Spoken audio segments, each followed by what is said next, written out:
여러분 오늘 이 본문 말씀 가지고 부활과 복음의 완성이란 제목으로 제가 부제를 위대한 대역전 이렇게 붙여봤습니다. Christianity Today라는 매거진에 실린 이야기입니다. 실제로 있었던 실화입니다. 제가 이 이야기를 사실은 4년 전에 부활주일 때 한번 얘기해 드린 적이 있습니다. 필립이라는 소년이 있었습니다. 9살입니다. 근데 이 아이는 특별합니다. 아주 심한 다운 증후군으로 태어났습니다. 그래서 교회 학교 교사가 이 필립을 다른 친구들이랑 이렇게 잘 어울리게끔 하려고 무진장 노력을 했습니다. 하지만 쉽지 않았어요. 여러분 아시다시피 우리 아이들이 참 천진난만하고 천사 같고 착하지만 때때로 아주 무섭습니다. 아주 무시무시하죠. 그래서 이 아이를 왕따를 시키고 놀리고 볼링을 하고 그랬죠. 자, 이스터가 다가왔습니다. 부활절. 여러분 이 부활절 때 어린아이들이 에그헌트, 우리 마치 보물찾기처럼 저 에그쉘에다가 뭐 캔디도 넣고 초콜릿도 넣고 이렇게 숨겨놓으면 그거 열심히 찾고 그런 에그헌트를 하죠. 근데 이 선생님이요. 여러분 저도 칠드런 미니스트리를 6년이나 했습니다. 그래서 오브젝트톡도 하고 뭐 영상도 만들고 저도 그래서 그 업계를 잘 압니다. 이 선생님 정말 상 줘야 돼요. 올해의 교사 상을 줘야 될 막 아주 메모러블한 그런 레슨을 아이들에게 줬습니다. 막 설교를 한 게 아니라 아이들에게 나가서 저 에그쉘을 나눠주면서 플레이그라운드에 나가서 열심히 찾아봐라. 그리고는 오늘이 이스터, 예수 그리스도의 새 생명, 이 새 생명을 상징할 수 있는 걸 뭐든지 좋으니까 찾아서 저기다 넣어 갖고 와서 우리 쇼앤텔을 할 거야. 나가서 근데 애들이 그 말을 듣나요? 신나게 뛰어놀죠. 신나게 뛰어놀다가 이제 시간 다 됐으니까 큰일 났다. 그리고 이제 막 찾아가지고 이제 들어왔어요. 그래가지고 이제 쇼앤텔을 합니다. 선생님이 한 에그쉘을 딱 열어봤어요. 그랬더니 파란 나뭇잎이 있어요. 그래서 이건 누가 가져왔니? 어떤 아이가 선생님 그거 제가 그 파란 나뭇잎이 거기서 그 가지에서 뭐 이렇게 나와가지고 생명이 나는 것처럼 우리 예수님의 부활이 우리에게 새 생명을 주시잖아요. 아이들이 뭐 다 박수. 예. 또 하나를 열어봤더니 빨간 예쁜 꽃잎이 들어있어요. 이건 누가 갖고 왔니? 저요, 에밀리. 예. 제가 그 꽃은 정말 아름답게 새봄을 알리면서 그렇게 피잖아요. 우리 예수님이 부활하신 이 부활절, 이 새 생명, 그 꽃처럼 정말 아름다운 생명을 우리에게 허락하신 예수님. 또 아이들이 박수치고, 또 어떤 아이는 열어보니까 뭐 나뭇가지, 여기에서 또 생명이 피어나. 또 한 아이는 열어보니까 용케도 나비를 잡아다 넣어놨습니다. 그래서 나비가 막 헐헐 날아다녀요. 그래서 뻔데기에서 나비가 되잖아요. 우리 예수님이 죽은 자들 가운데 묻혔는데 다시 살아났잖아요. 또 막 박수. 지금까지는 얘가 최고, 베스트. 근데 마지막으로 한 에그쉘을 열었는데 하나도 없어요. 선생님이 이건 누가 가져왔니? 필립이 이렇게 수줍게 손을 듭니다. 그래야 애들이 또 너지? 네가 맨날 그렇지? 야유하고 이런 푸념하고 한숨 쉬는 그런 소리가 들려요. 선생님도 적잖이 당황했어요. 그런데 필립이 기어들어가는 목소리로 이렇게 얘기합니다. 하지만 무덤이 비어 있었잖아요. 이렇게 얘기를 합니다. 숙연해집니다. 그리고 그 선생님이 얘기합니다. 아마도 그때부터였던 것 같다. 아이들이 필립을 시리어스하게 그리고 사랑을 가지고 애정을 가지고 케어하기 시작하고 우정을 나누기 시작하고 서로 즐겁게 지내기 시작했던 것 같다. 이렇게 얘기를 합니다. 자, 그런데 4월에 이스터 선데이를 마치고 석 달 지나서 7월이 되어서 이 필립이 감기가 걸렸습니다. 근데 여러분 이 다운 증후군으로 태어난 친구들은 면역력이 아주 약해요. 그래서 평범한 감기였는데 그게 진행이 되고 합병증으로 사망했습니다. 석 달 만에 9살 어린 나이. 그래서 장례를 치릅니다. 근데 여러분 아시다시피 미국 교회에 이렇게 장례 예배에 가보면 오픈 캐스켓에 이렇게 죽은 이를 눕혀놓고 이렇게 지나가면서 다 꽃을 올리고 이렇게 하면서 이제 장례를 지내죠. 거기에서 잊지 못할 장면이 펼쳐집니다. 그 반 아이들 9명 그리고 교사 그 선생님이 줄을 지어서 쭉 나와서 필립의 시신 위에다가 이 빈 에그쉘을 하나씩 올려놓고 갑니다. 예수 그리스도의 빈 무덤, 부활, 그 생명이 일찍 죽었지만, 안타깝게 일찍 죽었지만 필립에게도 영원한 생명, 이 빈 무덤이 함께 하기를 기도하면서 그렇게 장례를 지냈다고 합니다. 자, 여러분, 오늘 우리 예수께서 부활하신 빈 무덤, 이 이야기를 가지고 제가 여러분께 세 가지 메시지를 좀 나눠드리고자 합니다. 그 첫 번째는 빈 무덤, 사망 권세를 이기시고. 여러분, 이 많은 사람들이요, 죽은 사람이 어떻게 일어나냐, 어떻게 다시 살아나냐, 이런 허무맹랑한 이야기가 어디 있냐, 뭐 다른 얘기는 그렇다 치더라도 또 이 부활 얘기는 도저히 못 믿겠다, 이런 얘기를 하는 사람들이 많습니다. 믿지 않는 자들 가운데. 우리가 전도를 하려다 보면요, 여러분 전도하실 때마다 느끼시겠지만 제일 걸림돌이 되는 게 두 가지가 있습니다. 첫째, 아니 어떻게 처녀가 잉태하여 아이를 낳냐, 이런 일이 어떻게 일어나냐. 둘째, 죽었던 사람이 어떻게 다시 살아나냐. 내가 이거를 당신네들이 하는 얘기를 도저히 제정신으로 이런 얘기를 한다라고 믿어지지가 않는다, 이런 얘기들을 많이 합니다. 여러분 잘 아시는 영국의 위대한 신학자 존 스토트가 1958년에 Basic Christianity라는 아주 좋은 책을 썼습니다. 우리나라 말로도 기독교의 기본 진리 이렇게 번역됐어요. 제가 이 책으로 성경 공부를 한 적도 있습니다. 근데 이 책에 그가 뭐라고 얘기를 하냐 하면요, 초자연적인 인물은 초자연적인 방법으로 세상에 오고 또 가는 것이 합당하다. 사실 이것이 신약 성경이 가르치고 교회가 믿는 것이다.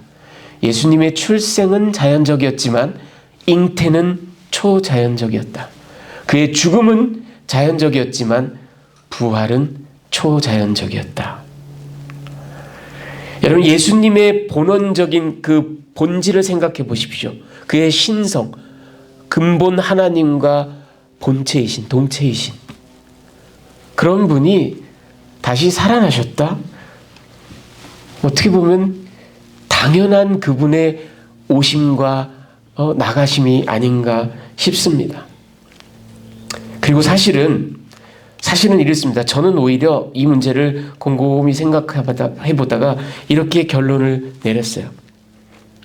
여러분, 부활이 믿기지 않는 일이 아닙니다. 그의 본원을 생각한다면, 그의 본질을 생각한다면 부활이 절대로 믿기지 않는 일, 기적이 아니에요. 오히려 그런 그가, 하나님이신 그가 우리와 함께 식사하고 잠자고 갈릴리 호숫가를 거닐고 땀 흘리고 동고동락했다라는 것이 오히려 더 큰 기적입니다. 생각해 보세요. 그리고 엄밀한 의미에서 얘기하자면 부활이 기적이라기보다 그가 죽으신 게 기적입니다. 그렇죠. 하나님이신 그가 완전한 인격체를, 인성을 입으시고 죽으셨다라는 것 자체가 기적입니다.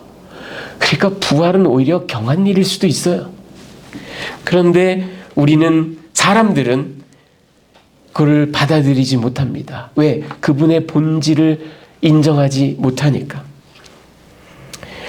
여러분, 지금 보시는 분은 Sir Edward Clarke라는 19세기 그리고 20세기 초반에 영국의 빅토리아 시대 그 법무부 차관을 지냈던 Solicitor General, 법무부 차관을 지냈던, 그리고 대법관이었던, 그리고 또 정치인이었던 그런 사람입니다. 이 사람이 이런 얘기를 했습니다. 내가 볼 때 부활의 증거는 확증적이다. 나는 대법원에서 이보다 설득력이 훨씬 더 적은 그런 증거로도 수많은 판결을 내린 바가 있다. 나는 법률가로서 복음서의 증거를 입증 능력이 충분한 진실한 사람들의 증언이라고 기탄 없이 받아들인다. 여러분, 대법관을 지냈던, 솔리시터 제너럴, 법무부 차관을 지냈던 시대의 탁월한 지성이고 법관이었던 사람이 이야기합니다. 자기의 법률가로서의 평생의 경험을 바탕으로 얘기합니다. 이 복음서가 제시하는 부활의 증거는 법률가인 자기가 봤을 때 대단히 신빙성이 있는 그런 증거다라고 이렇게 이야기를 합니다. 여러분, 오늘 예수 그리스도께서 예언하신 대로 죽었을 뿐만 아니라 다시 부활하셨습니다. 그가 머물렀던 무덤은 이제 빈 무덤이에요. 이건 무엇을 얘기하냐 하면, 여러분, 저와 여러분이 말은 안 하고 지내지만, 우리가 말 안 하고 지내지만 우리는 평생 죽음이라는 그림자에 덮여져 살아가는 존재입니다. 왜? 우리가 사망의 종노릇하는 죄인들이기 때문에. 죽음은 우리를 강력하게 붙들고 있습니다. 그리고 신자가 된 저와 여러분도 반드시 이 땅에서 죽음을 맞이합니다. 하지만 그게 끝이 아니라는 걸 우리 주 예수 그리스도께서 보여주셨습니다. 빈 무덤이 그걸 이야기합니다. 사망 권세를 완전히 제압하시고 이기시고 너희에게 보라, 새로운 생명, 부활체, 영원한 처소가 기다리고 있고 나와 더불어 영생을 누릴 것이다라는 것을 우리 주님께서 보여주고 계십니다. 이 대역전이 벌어집니다. 우리 인간 존재의 대역전입니다. 사도 바울이 고린도전서 15장 14절 우리 한번 같이 읽어볼까요? 그리스도께서, 시작. 그리스도께서 만일 다시 살아나지 못하셨으면 우리가 전파하는 것도 헛것이요 또 너희 믿음도 헛것이며. 저 전파하는 거 preaching, 케룰그마라고 하는 거, 그리고 너희의 믿음 피스티스, 이게 다 헛거래요. 여러분, 부활이 없었다면, 예수 그리스도의 부활이 없었다면 프리칭도 헛거고 믿음도 헛거고 예배도 헛거고 전도도 선교도, 아니 우리의 삶 자체가 다 헛겁니다. 아무 의미 없습니다. 그만큼 부활은 결정적입니다. 우리 믿음에, 우리 존재에, 우리 삶에, 우리 신앙에 바로 가장 한가운데 있는 주춧돌입니다. 부활이 없다면 모든 것이 헛거다. 그리고 뒤이어서 그가 20절에 이렇게 얘기합니다. 그러나, 다 같이 한번 읽겠습니다. 시작. 그러나 이제 그리스도께서 죽은 자 가운데서 다시 살아나사 잠자는 자들의 첫 열매가 되셨도다. 지난번에 제가 말씀드렸죠. 이 아파르케, 첫 열매, 뒤따라 똑같이 생긴 열매들이 나온다라는 것을 증명하는 게 바로 이 아파르케라고요. 예수를 닮아 예수와 같은 부활체를 저와 여러분이 입을 거라는 것을 바로 사도 바울이 강력하게 증언하고 있습니다. 그가 첫 열매 되셨음을. 여러분, 이 부활, 이 빈 무덤, 예수 그리스도께서 사망에 매여 종노릇하던 저와 여러분을 완전히 대역전시키시고, 그리고 우리에게 영원한 생명을 주신 그런 사건입니다. 자, 두 번째 메시지는 이겁니다. 여인들, 첫 증인, 첫 메신저. 여러분, 오늘 천사가 등장합니다. 마태복음에 천사가 여러 번 등장했어요. 요셉에게도 동방박사. 그런데 여러분, 주의 깊이 보셨다면 다른 경우는 전부 다 꿈입니다. 오직 딱 한 번 여기서만 천사가 육신을 입고 돌을 굴리고 말을 건네고 이렇게 나타납니다. 왜? 오직 여인들을 위해서. 여러분, 이 돌을 굴린 건 예수님이 그 안에 계셨다가 나오시라고 굴린 게 아니죠. 예수님은 부활체를 입으셨기 때문에 무덤을 빠져나가 우리가 알 수 없어요. 잠궈놨던 문을 갑자기 통과해서 오시잖아요. 그렇죠? 그 돌은 왜 굴렸을까요? 여인들을 위해서 굴려준 겁니다. 들어와서 무덤이 비어있는 걸 너희 두 눈으로 직접 봐라 하고 돌을 굴려준 겁니다. 여러분, 이 부활의 첫 소식을, 그것도 일반 사람이 아니라 초자연적인 존재인 마태복음에서 꿈 외에는 한 번도 나오지 않았던 천사가 나타나서 전한 자들이 바로 여인들입니다.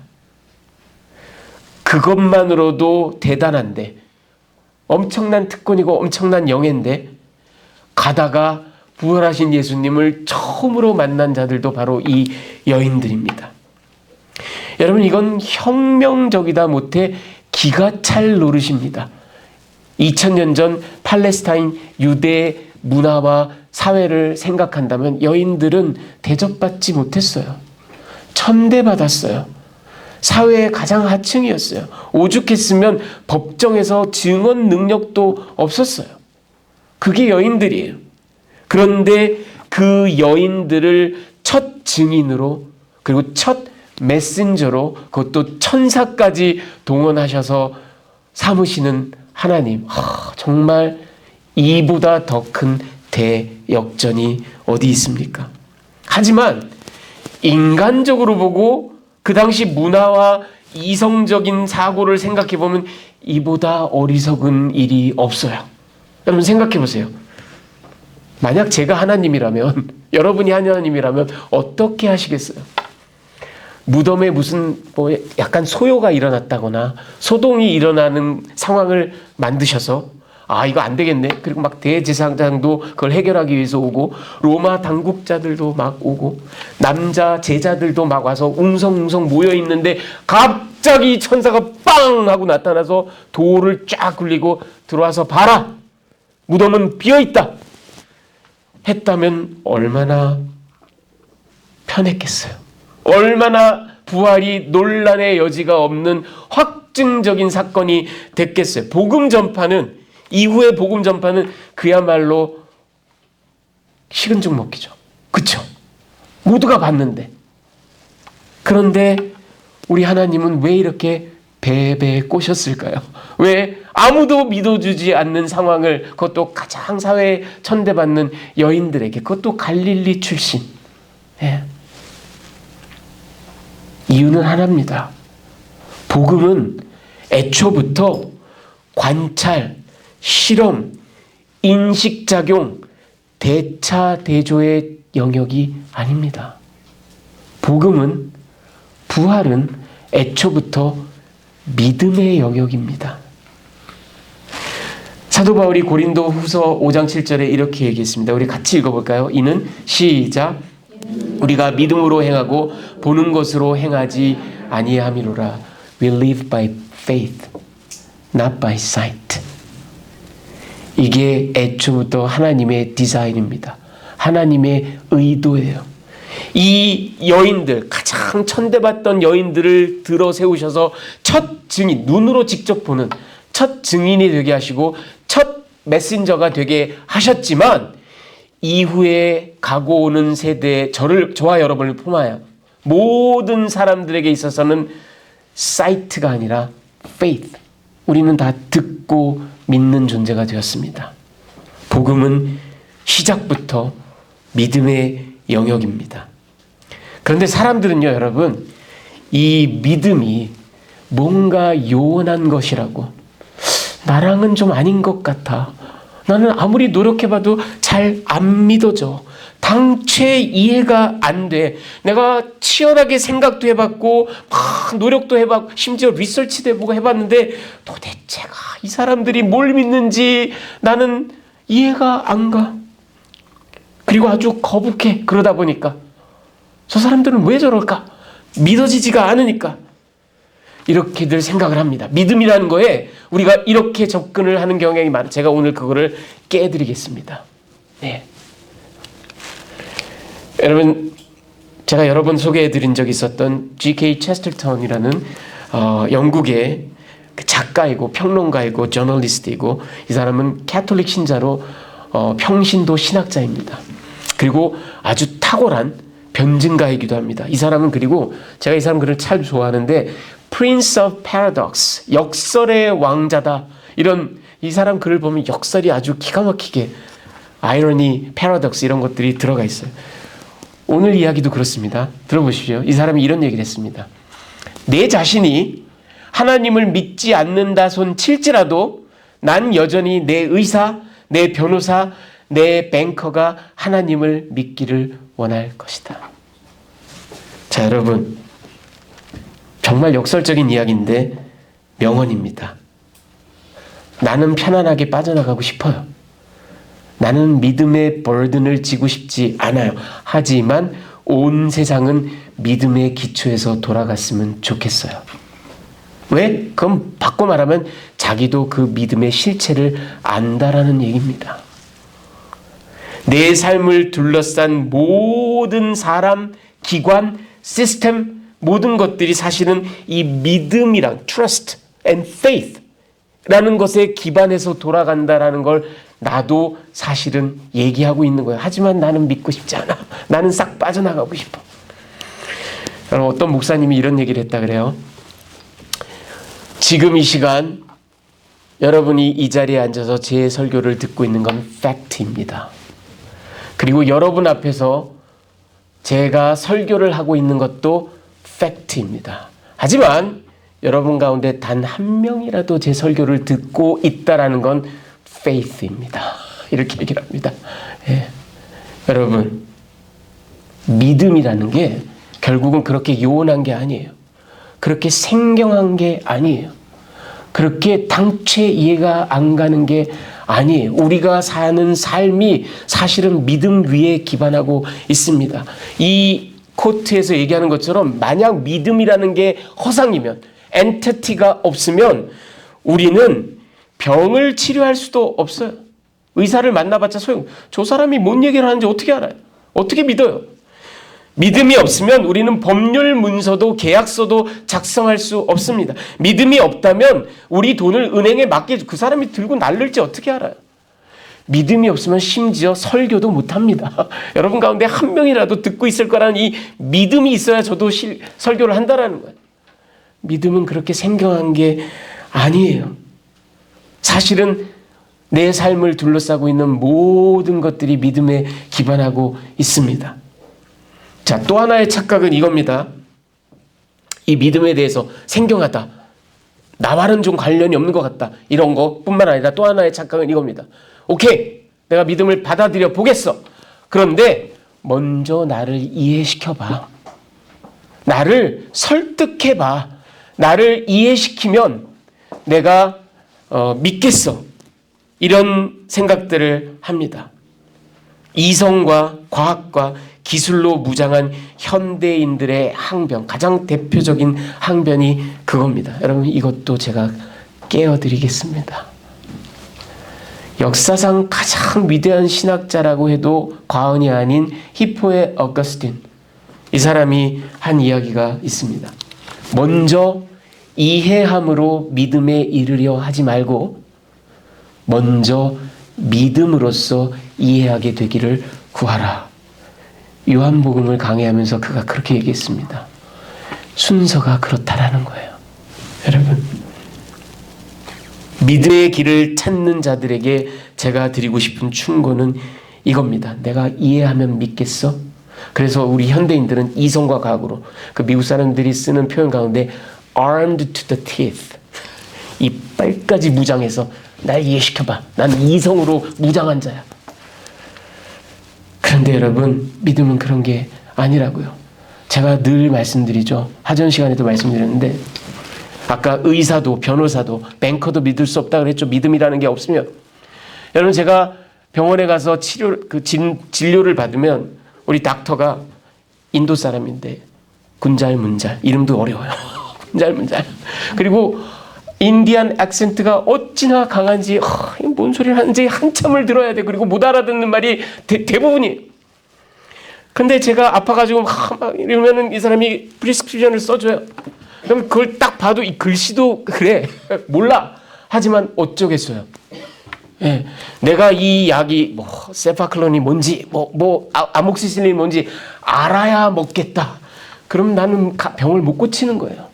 이 약이 어떻게 들어와서 나의 몸의 면역 기능을 어떻게 바꾸고, 저는 과학 아시다시피 과학과 담을 쌓고 사는 사람인지라 그런 거 몰라요. 알 길이 없어요. 근데 내가 이해 다 해야 먹겠다. 그럼 나는 못 낳는 거예요. 그렇죠? 제가 또 하나 예를 들어둔 적 있죠. 내가 자동차 나는 못 올라타겠다. 물리학의 제1법칙, 제2법칙, 연력학의 법칙, 내연기관의 법칙을 내가 다 이해하고 이런 원리로 돌아가는구나 하기 전에 난 그걸 뭘 믿고 올라타? 난 못 타. 그럼 영원히 아무데도 그로소리도 못 가는 거지. 그렇죠? 우리는 이해하지 못해도 자동차에 올라타요. 이해하지 못해도 약을 받아 먹어요. 약을 받아 먹고 치료를 봐요. 자동차를 타고 원하는 목적지로 가요. 하나님을 믿는 것 어떻게 보면 똑같습니다. 어떻게 보면 똑같아요. 내가 먼저 이해하고 나야 나는 믿겠다. 우리의 이성으로 과학으로 믿어지지 않는 영역이 바로 믿음입니다. 그렇다면 먼저 믿으십시오. 먼저 믿는다면, 믿기를 선택한다면 이해가 찾아오기 시작합니다. 여러분, 제가 지난주에도 우리의 구원이 내가 막 그것도 arm to the teeth 막 해가지고 내가 막 길을 내고 내가 찾아 그런다고 해방되는 게 아니라고 말씀드렸죠. 예수 그리스도께서 주의 성령이 우리에게 박격해 들어와서 나를 완전히 초토화시키고 나를 무장해제시켜버리고 나를 새롭게 바꿔버리면 오 주여 하고 말이 나온다. 믿음이 그렇다고 내가 하는 게 아니라고요. 이렇게 얘기하면 사람들이 묻습니다. 그럼 목사님 내가 할 수 있는 건 하나도 없네요. 그게 무슨 신앙생활이고 그게 무슨 믿음이에요. 그럼 나 그냥 집에서 가만히 누워있으면 예수님이 날 찾아와서 날 무조건 변화시키겠네요. 아니요, 그런 건 아니에요. 믿음은 들음에서 난다고 그랬어요. 그러니까 들으셔야 돼요. 자꾸 들으셔야 돼요. 그런데 그 듣는 우리의 자세가 내가 이거를 분해하고 애널라이즈하고 소화시키겠어. 이거보다는 오히려 여러분, 요즘 한국에서 유행하는 말로 차라리 여러분의 마음을 몽글몽글하게 만드십시오. 무장해제하고 나의 경험, 나의 이성을 완전히 내려놓고 마음을 열고 마음을 따뜻하게 하고 그리고 들으세요. 그렇다면 믿음이 내 안에서 주의 성령의 역사로 시작합니다. 이건 놀라운 신비예요. 예. 바로 이런 믿음의 원리 때문에 우리 하나님께서 여인들을, 가장 증언 능력이 없는 여인들을 선택하셔서 그들을 첫 증인으로, 첫 메신저로 삼으셨습니다. 이후에 모든 사람들은 사이트가 아니라 페이스로 그리스도의 부활을, 복음의 소식을 전해 들으라고. 자, 끝으로 세 번째 메시지는 이겁니다. 처음으로 또다시 갈릴리 복음, 이렇게 제가 부제를 달아봤습니다. 여러분, 이 7절, 그가 죽은 자 가운데서 살아나셨고 너희보다 먼저 갈릴리로 가시나니 거기서 너희가, 이 천사가 여인들에게 한 말입니다. 그리고 빨리 이 이야기를 가서 제자들에게 전해라. 그 내용을 보면 첫 번째, 예수께서 부활하셨다. 두 번째, 갈릴리로 가서 예수를 배워라. 이게 메시지의 내용 두 가지입니다. 그런데 바로 다음 절 9절 10절에 보면 예수께서 이제 나타나셨어요. 얼마나 기가 막힌 상황이에요. 근데 예수께서 하신 말씀이 아이덴티컬합니다. 똑같습니다. 그들을 만나 그리고 갈릴리로 가라. 보면 출현을 하셔서 그들을 만난 것 자체가 부활 소식이에요. 예수께서 부활하셨다. 보여준 거지. 그리고 두 번째, 갈릴리로 가서 나 예수를 만나라. 아이덴티컬해요. 똑같아요. 여러분 생각해 보신 적 있으세요? 이 마태복음에는 갈릴리로 가라. 그리고 실제로 갈릴리에서 만나십니다. 우리가 누가복음, 요한복음 이런데, 마가복음 이런데 보면은 예수님이 예루살렘에서 제자들을 만났거든요. 다락방에도 나오시고, 그렇죠? 근데 그런 얘기 전혀 없어요. 마태는 갈릴리를 대단히 강조하고 있습니다. 그리고 그곳에서 나의 형제들을 만나겠다라고 예수께서 말씀하시는데, 이 형제들이 11사도라고 생각하시면 착각입니다. 이 형제들은 예수를 따르던 모든 무리들을 말합니다. 사도 바울이 고린도전서 15장 6절에 500명에게 보이시고 그 500명이 바로 이 갈릴리에서 만난 사람들이에요. 그러니까 믿지 않는 사람들도 있더라 하죠. 그러니까 갈릴리에 가기 전에 예루살렘에서 11 제자들을 만나셨어요, 예수님이. 그리고 갈릴리에 가서 컨퍼런스를 한 겁니다. 총 걸기 대회를 한 겁니다. 그런데 마태는 그 사전 미팅, 이너서클의 미팅 관심이 없어요, 지금. 오직 갈릴리만 얘기하고 있어요. 왜 그럴까? 궁금하지 않으세요, 여러분? 제가 이걸 곰곰이 묵상하다가 왜 이렇게 갈릴리를 강조할까? 첫 번째는 이겁니다. 갈릴리는 여러분 첫사랑의 장소예요. 그들이 예수를 만난 곳입니다. 그리고 예수와 3년 혹은 4년의 그 공생의 대부분의 시간을 기적도 베풀고 가르침도 하고 산상수훈도 하고 그 모든 예수와 제자들의 땀이 배어 있던 곳, 그 풀 한 폭이 나무 한 그루 바위 하나도 다 정겹던 곳, 예수님과 함께 있었던 바로 그 장소예요. 복음이 시작한 곳입니다. 그런데 그게 예루살렘에서 끝난 게 아니에요. 이제 다시 풀 서클을 해가지고 다시 갈릴리로 돌아가는 겁니다. 복음이 완성되는 장소입니다. 여러분, 우리 믿음이 흔들릴 때 또는 우리가 새로운 사명을 받을 때, 아닌 게 아니라 갈릴리에서 또 Great Commission 사명을 받잖아요. 새로운 사명을 받을 때 우리는 반드시 첫사랑의 장소로 가야 됩니다. 처음 만났던 예수님을 만나야 됩니다. 두 번째는 제가 가만히 생각해 봤어요. 여러분이 예루살렘에서 갈릴리까지 가는데 80마일 혹은 90마일입니다. 꼬박 일주일을 쉼없이 걸어야 돼요. 부활하신 예수를 배웠고 경배하기. 그 예루살렘 그 밖에 근교에서 만나주시면 얼마나 좋아요. 그렇죠? 근데 굳이 여기를 가래요. 일주일을 걸어서. 왜 그럴까요? 여러분, 예수를 경배하기 위해 새로운 사명을 받기 위해 갈릴리로 가는데 그 길이, 여러분 제가 지난 시간에 우리의 faith, 믿음이 여정이라 그랬죠. journey라 그랬죠. 여러분 이 예배가 바로 journey입니다. worship이 바로 journey예요. 여러분 시편 120편부터 134편을 쭉 읽어보십시오. 15편이나 돼요. 시편 전체의 10분의 1입니다. 이게 Psalms of Ascent라 그래서 순례자들이 예루살렘으로 올라가면서 예배하기 위하여 올라가면서 부르는 노래들이에요. 시편의 10분의 1이 예배 journey에 부르는 노래입니다. 그래서 여러분 저는 온라인 예배를 믿지 않습니다. 물론 어쩔 수 없는 경우는 있어요. 뭐 출장을 갔다든지 어디 여행을 갔다든지 그리고 아니면 뭐 몸이 불편하다든지 그래서 한시적으로 당연히 그렇게 예배 드릴 수 있어요. 하지만 팬데믹 이후에 많은 크리스찬들이 뭐 이렇게 그냥 파자마 차림으로 예배 보는 것도 괜찮네. 1년, 2년, 5년, 10년 그렇게 뭐 아직 10년은 안 됐지만 그렇게 계속 예배를 난 온라인으로 하겠다. 여러분 이건 예배의 그 journey라는 그 신학적인 측면을 완전히 무시하는 겁니다.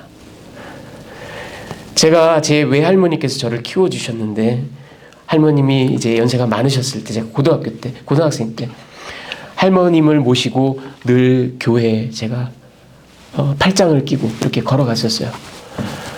저희 할머님 그때 이제 이미 연세가 많으셔서 대단히 걸음도 불편하시고 그런데 여러분 아시죠? 우리 옛날 어르신들은 11시 예배 참석하기 위해서 6시부터 준비합니다. 목욕 재개 하시고 예. 옷도 다 다리고 심지어 그 헌금도 다리죠. 예. 그리고 막 온갖 그런 정성을 다 들이셔서 그리고는 그 교회까지 어른 걸음으로 한 7, 8분, 10분이면 가는 거리를 40분을 걸어서 저는 그 팔짱 끼고 땀 삐질 흘리면서 근데 여러분 저는 그게 제 머리에 지금도 월십을 향해서 나아가는 그 journey 그게 저는 지금도 잊혀지질 않아요. 여러분 우리 예배는 이런 겁니다. 그분을 배우기 위하여 나아가는 거예요. 몸과 마음을 준비하고 나아가는 겁니다. 예배의 절반은 나아가는 겁니다.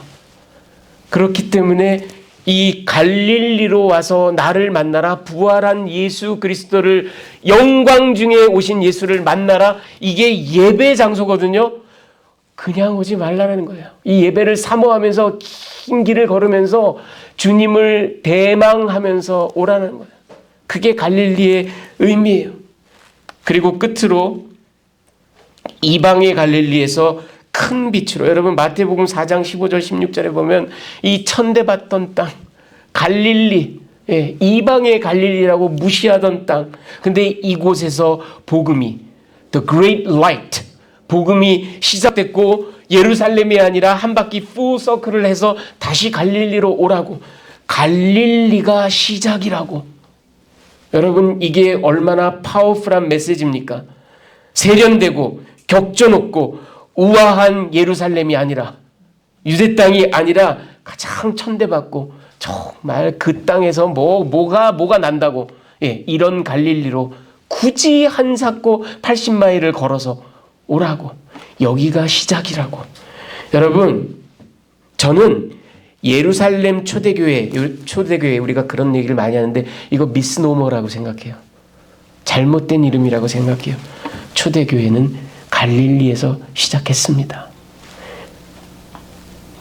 복음 전파와 이방 선교의 그 전략적 차원에서 오순절, 특히 그 성령 강림 때 오순절 순례자들이 예루살렘에 많이 모였기 때문에 전략적인 이유로 예루살렘을 선택해서 첫 번째 기착지가 됐던 곳이 예루살렘이지, 그리고 두 번째 기착지는 안디옥이죠.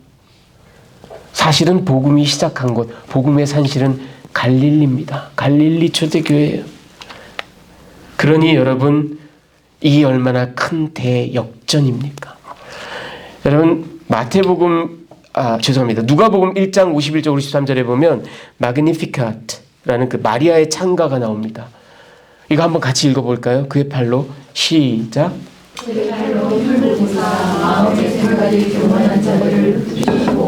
권세 있는 자를 그 위에서 내리치셨으며 비천한 자를 높이셨고 줄이는 자를 좋은 것으로 배불리셨으며 부자는 빈손으로 보내셨.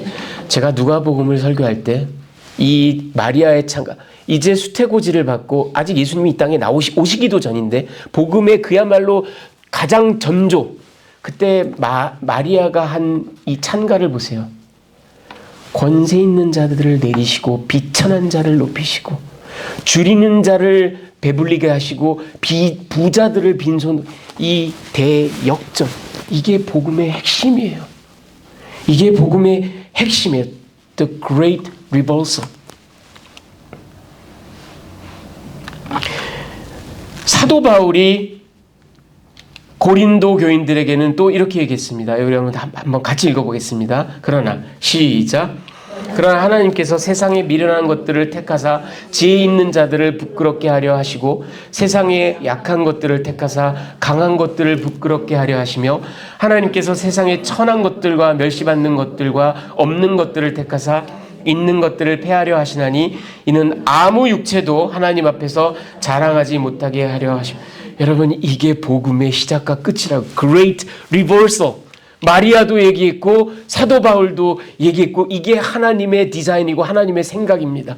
완전한 Great Reversal, 대역전을 이루는 거. 여러분 여인들을 택하신 하나님, 말도 안 되는 이야기. 그리고 갈릴리, 제가 그래서 Galilean Gospel, 제가 만든 용어입니다. Galilean Gospel. 아니 복음이 시작하려면 격조 높은 예루살렘에서 시작해야지. 아니면 뭐 베들레헴. 그런데 그 천하디천한 갈릴리. 그리고 오늘 여러분 시작할 때 제가 얘기한 필립, 그 빈 무덤의 소식도 가장 연약했고 가장 어려움이 많았던 필립을 통해서. 하지만 무덤은 비어 있었잖아요. 여러분 이게 우리 하나님이, 여러분 왜 하나님이요? 거의 절대 다수의 경우는 그분을 우리가 이해할 수 없어요. 참 하나님은 알 수 없는 분이에요. 신비로워요. 우리가 따라갈 수도 없고 측량할 길도 없어요. 그런데 아주 몇몇 경우에 우리 하나님은 정말 죄송하지만 뻔해요. 뻔하디 뻔해요. So predictable. 그런 것 중에 하나가 이거예요. 언제나 연약한 자들을, 가난한 자들을, 부족한 자들을 먼저 바라보시고 그들에게 눈길을 주시고 그들에게 마음을 주시고 그들을 안타까이 여기시고 대역전을 이루게 하시고, 이게 하나님의 정말 프리딕터블한 성품 가운데 하나입니다. 부활이요, 여러분, 그리고 복음이 이처럼 가장 낮은 곳, 가장 천한 곳을 향해 있습니다. 그리고 부활이, 그리고 복음이 본질적으로 대역전을 의미합니다. 그렇다면 저와 여러분이 믿는 자들이라면 가난한 자리, 낮은 자리, 부족하고 모자란 자리를 즐거이 찾아야 합니다. 왜? 하나님의 마음이 지금 거기가 있다고요. 그런데 우리는 한사코 쫙하고 높은 자리를 선호합니다. 화려한 자리를 좋아합니다. 어딜 가나 삐까번쩍하기를 좋아해요. 조명도 좋고, 시설도 좋고, 여기는 뭐 이렇게 주차장이 안 좋아. 이거 교회를 안 오시는 분도 봤어요. 네.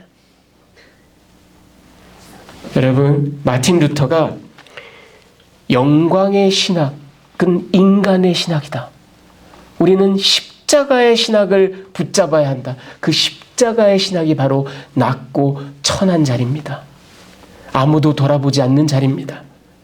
여러분, 그리스도의 부활이, 그 빈 무덤의 복된 소식이, 복음의 완성이, 우리 부활의 산소망이, 그리고 위대한 대역전을 이루시는 하나님의 마음과 눈길과 소망이 바로 이 천하고 약한 곳을 바라보고 계신다면, 그런 저와 여러분도 우리 그리스도를 본받아 우리 하나님의 마음을 닮아 그렇게 남들이 보지 않는 곳, 천한 곳, 연약한 곳을 기뻐 찾아가며 기뻐하며 그곳에 머무는 하나님의 마음을 함께 나누는 그런 저와 여러분이 되시기를 우리 주님의 귀하신 이름으로 축원합니다. 같이 기도하시겠습니다.